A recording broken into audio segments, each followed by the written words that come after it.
শুধুমাত্র একটা সুজির ডো দিয়ে তিন রকমের মিষ্টির কালার। কতটা সুন্দর লাগছে আর কতটা কালারফুল লাগছে মিষ্টিগুলো দেখতে। দোকানের মিষ্টি হার মানিয়ে দেবে। এইভাবে যদি একবার মিষ্টি বানানো শিখে যান, দোকান থেকে আনার কথাই ভুলে যাবেন। প্রত্যেকটা মিষ্টি এতটা নরম তুলতুলে হয় যে মুখে দিলেই গলে যাবে। নমস্কার বন্ধুরা, প্রতিদিনের মতো আরো একটা দারুণ রেসিপি নিয়ে হাজির হয়ে গেছি। আজকে আমি আপনাদেরকে শুধুমাত্র 5 টাকা সুজি দিয়ে কালারফুল মিষ্টি বানিয়ে দেখাবো। যতটা সুন্দর, খেতে কিন্তু অসম্ভব মজার। একেবারে দোকানের মতো নরম তুলতুলে হবে মিষ্টিগুলো, আর খুবই অল্প সময়ের মধ্যে কিন্তু বানানো হয়ে যায়। উপকরণও কিন্তু খুব বেশি একটা লাগে না। তো বন্ধুরা চলুন, আমি খুব সহজ পদ্ধতিতে এই সুজির কালারফুল মিষ্টি বানিয়ে দেখাবো। আশা করছি আপনাদের অনেক পছন্দ হবে। তো পুরো ভিডিওটা শেষ পর্যন্ত দেখার অনুরোধ রইল। গ্যাস জ্বালিয়ে আমি এখানে একটা কড়াই চাপিয়ে দিয়েছি। এবারে আমি দিয়ে দেবো এখানে 100 গ্রাম সুজি, মানে 10 টাকার যে প্যাকেটগুলো আছে সেই প্যাকেটের আমি হাফ নিয়েছি। আর অবশ্যই কিন্তু একটা বাটি মেপে নিতে হবে, তাহলে কিন্তু পরবর্তী জিনিসগুলো দিতে অনেকই সুবিধা হয়ে যাবে। তো এখানে 100 গ্রাম সুজি আমি ছোট একটা বাটি মেপে ঠিক 1 বাটি নিয়ে নিয়েছি। এবার আমি শুকনো খোলায় একটুখানি ভেজে নেব। একদমই হালকা আছে, নেড়ে চেড়ে আমি কিছুক্ষণ ভেজে নেব। এতে করে কিন্তু সুজির কাঁচা গন্ধটাও চলে যাবে আর খেতেও কিন্তু অনেক বেশি ভালো লাগবে। এখানে হালকা করে আমি 2 থেকে 3 মিনিটের মতো একদমই হালকা আছে ভেজে নিয়েছি। এবারে আমি সেই বাটি মেপে আমি দিয়ে দেবো এখানে 2 বাটি মতো লিকুইড দুধ। এখানে কিন্তু লিকুইড দুধের জায়গায় আপনারা কিন্তু জলটাও দিতে পারবেন, তবে লিকুইড দুধটা দিয়ে করলে কিন্তু টেস্টটা অনেক বেশি ভালো হবে। এই দুধটা কিন্তু আমার আগে থেকে একটু জাল করা ছিল।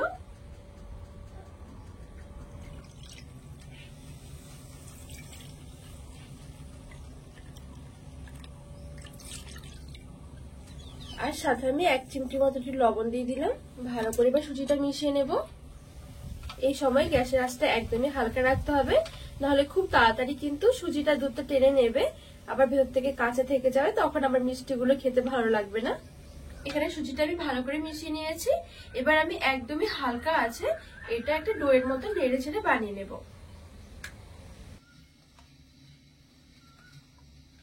তো এখানে নেড়ে ছেড়ে খুব সুন্দর করে একটা ডোয়ের মতন তৈরি করে নিয়েছি। আর এই ডোটা কিন্তু খুব বেশি একটু নরম করলে হবে না, একটু শক্তই রাখতে হবে। তো সুজির ডোটা খুব সুন্দরভাবে হয়ে গেছে, এবার আমি নামিয়ে নেব। এবারে হালকা করে একটু ঠান্ডা করে নেব। একেবারে ঠান্ডা নয়, যাতে করে হাত দিয়ে ধরা যায়, ঠিক ওইরকম একটু ঠান্ডা করে নিলে হয়ে যাবে। তো এদিকে সুজির ডোটা হালকা করে ঠান্ডা হয়ে গেছে। একেবারে ঠান্ডা নয়, আবার কিন্তু একেবারে গরম নয়, যাতে করে এভাবে হাত দিয়ে ধরা যায়, ঠিক আমি এরকম ঠান্ডা করে নিয়েছি। আবার খুব বেশি কিন্তু ঠান্ডা হয়ে গেলে আমার মাখতে অসুবিধা হয়ে যাবে। তো এবারে আমি এই পর্যায়ে দিয়ে দেবো 1 টেবিল চামচের মতো গুঁড়ো দুধ। এই দুধটা দিলে কিন্তু মিষ্টিগুলোর টেস্ট আরো বেশি ভালো লাগবে। ভালো করে মেখে নেব।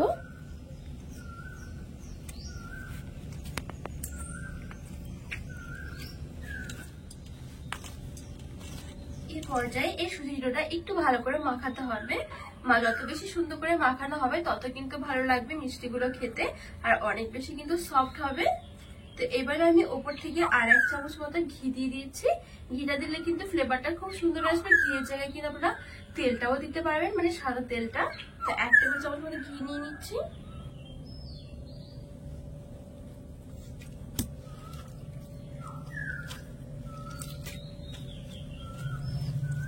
ঘিটা দিয়েও খুব ভালো করে এভাবে মেখে নেব। এখানে গুঁড়ো দুধ আর এই ঘিটা দিয়ে আমি আরো ভালো করে মেখে নিয়েছি।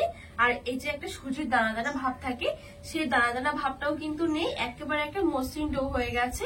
ঠিক এভাবে করে কিন্তু এই ডোটা মেখে নিতে হবে, তাহলে কিন্তু মিষ্টিগুলো একেবারে নরম তুলতুলা সফট হবে। তো এইবারে আমি এখান থেকে অল্প অল্প করে নিয়ে মিষ্টিগুলো তৈরি করে নেব। তো হাতের মধ্যে নিয়ে আমি একটু গোল করে নিচ্ছি। এখানে মিষ্টিগুলো একটু ছোট সাইজের করব, খুব বেশি কিন্তু একটা বড় করব না। তো এবারে আমি হাতের মধ্যে এভাবে করে একটু লম্বা ভাব করে নিচ্ছি, ঠিক চমচমের মতন করে।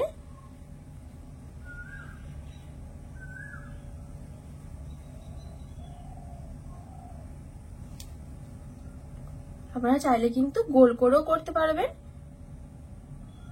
তো বাদ বাকি মিষ্টিগুলো ঠিক আমি এরকম করে তৈরি করে নেব।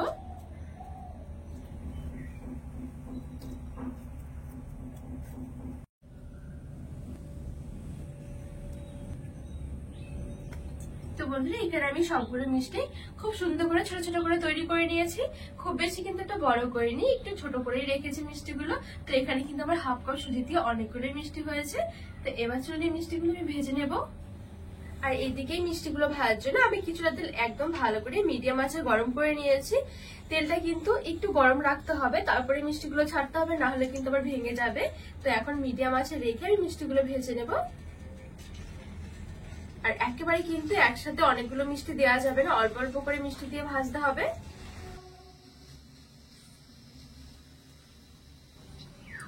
তো কিছুটা মিষ্টি তেলের মধ্যে ছেড়ে দিয়েছি, খুব বেশি কিন্তু একেবারে দেওয়া যাবে না। এবারে মিডিয়াম আঁচে আমি মিষ্টিগুলো ভেজে নেব। এখানে কিন্তু গ্যাসের আঁচটা কমালে হবে না, মিডিয়াম টু হাই আঁচে মিষ্টিগুলো ভাজতে হবে। আর ভাজতেও কিন্তু একদমই সময় লাগবে না, খুবই অল্প সময়ের মধ্যে ভাজা হয়ে যাবে। তো এই দেখুন এখানে কিন্তু খুব সুন্দর একটা কালার এসেছে, খুব বেশি কিন্তু লাল নয়, আবার কিন্তু সাদাও নয়। ঠিক এরকম যখন কালারটা আসবে এখান থেকে কিছুটা মিষ্টি তুলে নেব। এখানে 4-5টা মতন মিষ্টি আমি তুলে নিয়েছি।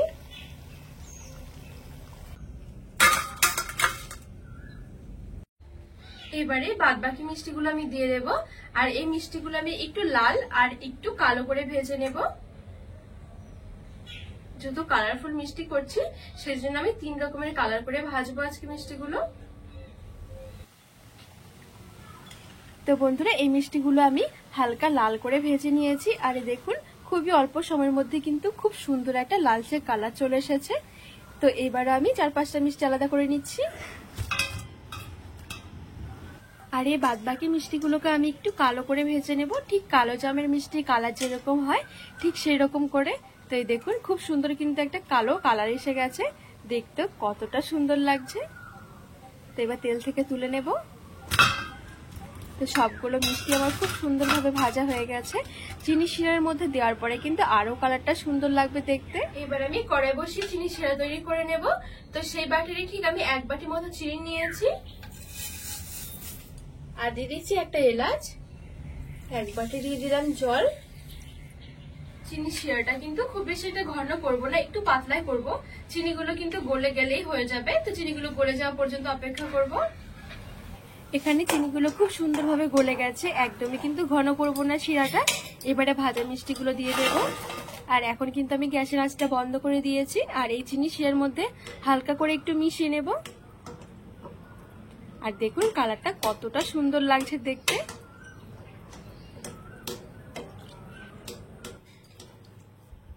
এবারে ঢাকা চাপা দিয়ে আমি মিষ্টিগুলো ঠিক 30 মিনিটের জন্য ঢেকে রেখে দেবো, তাহলে কিন্তু আজকে আমাদের মিষ্টিগুলো রেডি হয়ে যাবে। খুবই অল্প সময়ের মধ্যে কিন্তু হয়ে যায় বন্ধুরা। তো ঠিক 30 মিনিট পর আপনাদেরকে দেখাচ্ছি মিষ্টিগুলো কেমন হয়েছে। তো ঠিক 30 মিনিট পর দেখুন মিষ্টিগুলো কতটা সুন্দর লাগছে, ফুলে কিন্তু পুরো ডবল হয়ে গেছে। আর কতটা নরম তুলতুলে হয়েছে দেখুন মিষ্টিগুলো। খুবই সহজ বন্ধুরা, আর খুবই অল্প সময়ের মধ্যে হয়ে যায়। দেখুন কতটা নরম তুলতুলে হয়েছে। তো এইবারে চলুন একটা বাটির মধ্যে সাজিয়ে নিই। উপর দিয়ে কিছুটা রস দিয়ে দিচ্ছি, দেখতে অনেক বেশি ভালো লাগবে। তো এবার চলুন একটা মিষ্টি আপনাদেরকে ভেঙে দেখায় যে কতটা সুন্দর হয়েছে। প্রত্যেকটা মিষ্টি কিন্তু একেবারে নরম তুলতুলে, রসটাও কিন্তু খুব সুন্দরভাবে ঢুকে গেছে। কোনোভাবে কিন্তু বুঝতে পারবেন না যে এগুলো সুজি দিয়ে তৈরি করা হয়েছে, মুখে দিলেই মিলিয়ে যাবে। তো আজকে মিষ্টি রেসিপিটি কেমন লেগেছে অবশ্যই কিন্তু কমেন্ট করে জানাবেন। আর আপনারা কিন্তু বাড়িতে এভাবে একবার ঝটপট মিষ্টি বানিয়ে দেখবেন, অনেক সুন্দর হয়। হঠাৎ করে মিষ্টি খেতে ইচ্ছে করলে কিন্তু এভাবে খুবই সহজ পদ্ধতিতে বানিয়ে নিতে পারেন। আর বন্ধুরা রেসিপিটি ভালো লাগলে চ্যানেলটিকে সাবস্ক্রাইব করে পাশে থাকা অনুরোধ রইল।